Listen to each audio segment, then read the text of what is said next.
फिर समझ लीजिए, अगर एक ऐसी सीरीज हो जो n टर्म्स तक लिखी गई हो या n-1 टर्म तक लिखी गई हो या n+1 टर्म तक की लिखी गई हो, तो टर्म में कुछ टर्म कट रहे हैं, कुछ बच रहे हैं, आपको दिख रहा है प्लस माइनस के साइन है, तो वहां पर टर्म बचेंगे कौन से? तो ध्यान रखना, θ1 पहला टर्म है तो θ1 वाला जो भी टर्म होगा वो बचेगा, θn आखिरी टर्म है तो θn वाला जो भी टर्म होगा वो भी बचेगा। हेलो फ्रेंड्स, आज हम टॉपिक डिस्कस करें क्लास 11 से, चैप्टर लिया है हमने सीक्वेंसिंग सीरीज, और जो टॉपिक लिया है वो है अर्थमेटिक प्रोग्रेशन। एक बहुत ही शानदार सा हॉट्स लेवल का क्वेश्चन लिया है। इस तरह के क्वेश्चन फर्स्ट टाइम अटेम्प्ट में तो क्वेश्चन कर पाना मुश्किल है, लेकिन अगर प्रैक्टिस कर ली जाए तो कोई ऐसा मुश्किल भी नहीं है। चलो पहले देखते हैं क्वेश्चन क्या कह रहा है। If θ1, θ2, θ3 dot dot θn are in AP उस कॉमन डिफरेंस इज जी, तो ये एक्सप्रेशन को कुछ शो करके दिखा रहा है। अब चेक करो, θ1, θ2, θ3, θ4 इस तरह से अगर एपी में है तो कॉमन डिफरेंस क्या होगा? तो डी का वैल्यू होगा θ2 माइनस θ1, θ3 माइनस θ2। बाद वाले टर्म को पहले वाले टर्म में से माइनस करने पर जो क्वांटिटी आती है उसे कॉमन डिफरेंस बोलते हैं।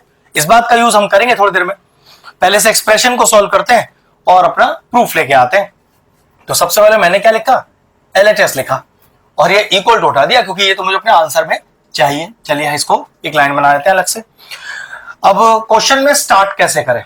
अब ये तो एक सिंपल सा नियम है कि अगर ट्रिग्नोमेट्री कर रहे हो और आपको लॉजिक समझ में नहीं आ रहा कि क्वेश्चन को स्टार्ट कैसे करना है, तो कुछ मत करो, सबसे पहले क्वेश्चन को साइन कॉस के टर्म में ओपन कर लो।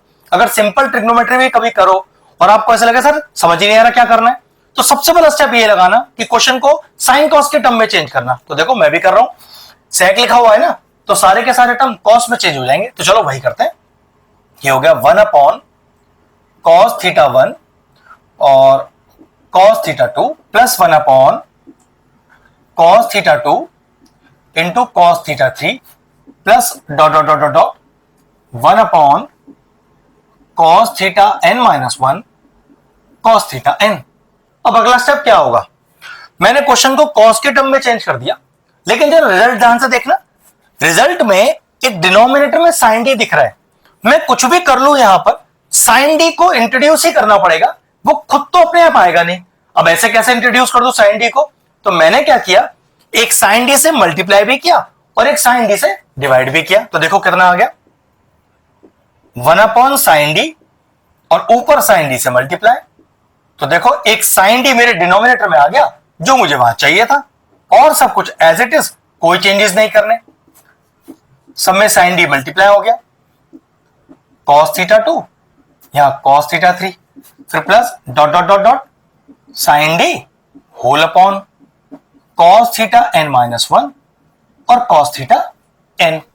मेरा पहला मेन काम था ये साइन डी को जो डिनोमिनेटर में मुझे दिख रहा है आंसर में, उसको अपने क्वेश्चन में लेके आना।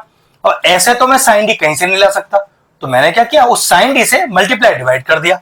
अब चेक करो डी, शुरू मैंने कहा था ना इसका यूज करने वाला हूं डी का, दैट इज कॉमन डिफरेंस। तो कॉमन डिफरेंस क्या होगा? θ2 माइनस θ1। यहां पर कॉमन डिफरेंस क्या होगा? θ3 माइनस θ2। तो चलिए पुट करते हैं। तो 1 अपॉन साइन डी, यहां पर साइन जिसका कॉमन डिफरेंस कितना होगा θ1 और θ2 के लिए, θ2 माइनस θ1। क्यों भाई? θ1 अगर θ2 दो टर्म्स है कंटिन्यूअस, तो इसका कॉमन डिफरेंस होगा θ2 माइनस θ1।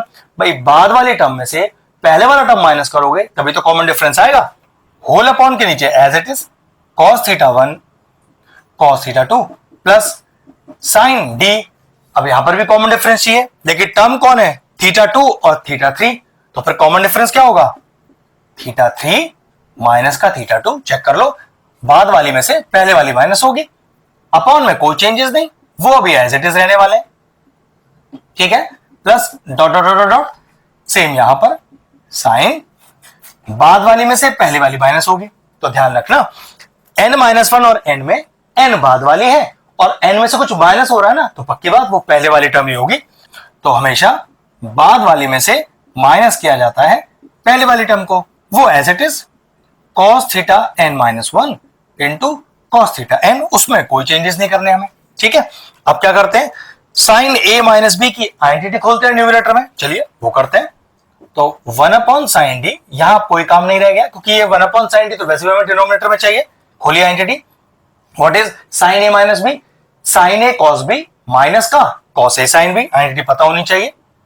तो sine A cos B minus का कॉस ए और साइन का B, whole upon as it is, कोई चेंजेस नहीं, cos theta 1 cos theta 2। Same यहां पर भी न्यूमरेटर में साइन ए माइनस बी। चलिए, तो sine A cos B minus का कॉस ए और साइन बी, होल अपॉन जो एज इट इज लिखा है डिनोमिनेटर में, कॉस थीटा 2 और कॉस थीटा 3। फिर वही प्लस डॉट डॉट डॉट, यहां पर भी same sine A minus B, तो sine A cos B, sine A cos B minus का कॉस ए और साइन बी। नीचे एज इट इज कोई चेंजेस हम कर ही नहीं रहे, तो cos theta N minus 1 into cos theta N और ब्रैकेट बंद। अब क्या करते हैं, इसी डिनोमिनेटर को इन दोनों न्यूमरेटर के साथ सेपरेट करते हैं हर टर्म के अंदर। फिर कैसे आएगा अगला स्टेप, 1 अपॉन साइन डी ब्रैकेट, जरा डिनोमिनेटर को दोनों साथ अलग अलग करो, sine theta 2 cos theta 1 whole upon cos theta 1 cos theta 2 minus का cos theta 2 sine theta 1 whole upon, मतलब ये इसके साथ भी रखना है, cos theta 1 cos theta 2 plus same यहां पर इन दोनों के साथ रखेंगे डिनोमिनेटर को, तो sine theta 3 cos theta 2 whole upon cos theta 2 cos theta 3 minus का cos theta 3 sine theta 2 whole upon cos theta 2 cos theta 3 plus dot dot dot dot dot, इसको जरा नीचे लिख लेते हैं, यहां पर भी सेपरेट करेंगे, तो sine theta N cos theta N minus 1 whole upon cos theta N minus 1 into cos theta N minus का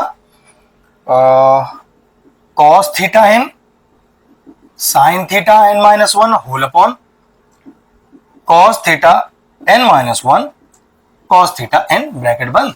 ये प्लस से हमने लाइन को तोड़ा है, तो प्लस से ही लाइन को स्टार्ट करेंगे। अब चेक करो जरा क्या क्या आएगा अगला स्टेप, या कुछ कटेगा? देखो ये कैंसिल आउट हो गया, तो 1 अपॉन साइन डी तो बाहर है, कैंसिल आउट हो तो क्या बचा, देखो sign theta 2 upon cos theta 2, तो साइन अपॉन कॉस कितना हो गया, ये हो गया टेन थीटा 2।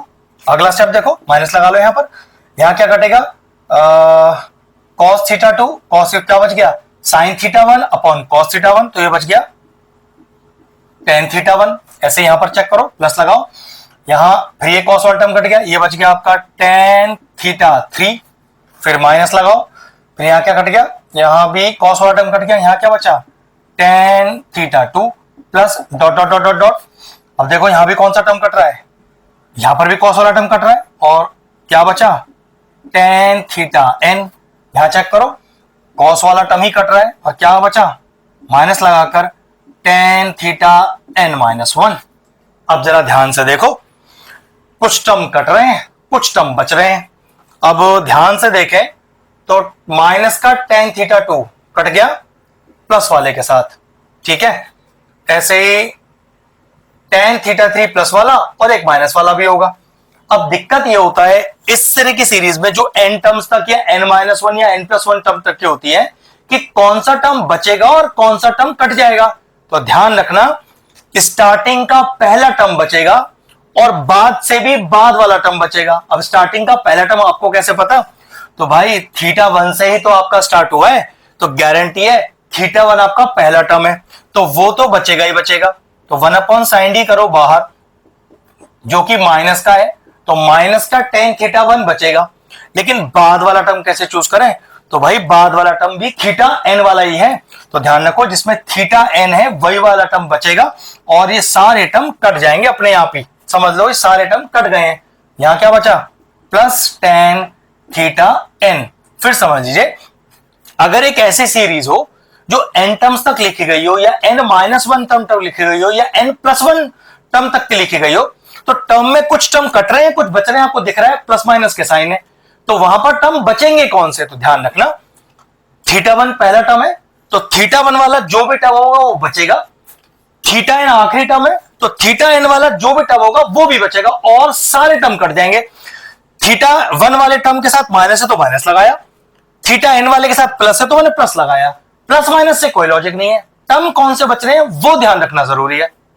अब जरा स्टेप को मैं थोड़ा सही से लिख देता हूं, ये प्लस वाले को पहले लिख देता हूं, tan θn माइनस का tan θ1 whole upon sin d, और जरा चेक कर लो आंसर में चाहिए क्या था, tan θn minus tan θ1 upon sin d, ये लीजिए आ गया हमारा RHS।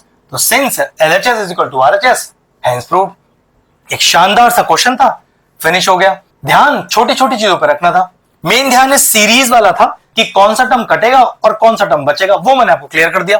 इस तरह के अच्छे क्वेश्चंस को प्रैक्टिस करोगे तो बात जरूर बनेगी। अगर इस तरह के और इंटरेस्टिंग वीडियोस देखना चाहते हैं तो हमारे चैनल के प्लेलिस्ट में जाएं, वहां सीक्वेंस एंड सीरीज की सेपरेट प्लेलिस्ट बनी हुई है, वो प्लेलिस्ट मैं एंड स्क्रीन में भी डाल दूंगा, और सारे इंपॉर्टेंट चैप्टर्स की प्लेलिस्ट के साथ जाके उन्हें भी चेक कर सकते हैं। ये ब्रिलियंट सा क्वेश्चन तो फिनिश हो गया, वीडियो फिनिश करते हैं।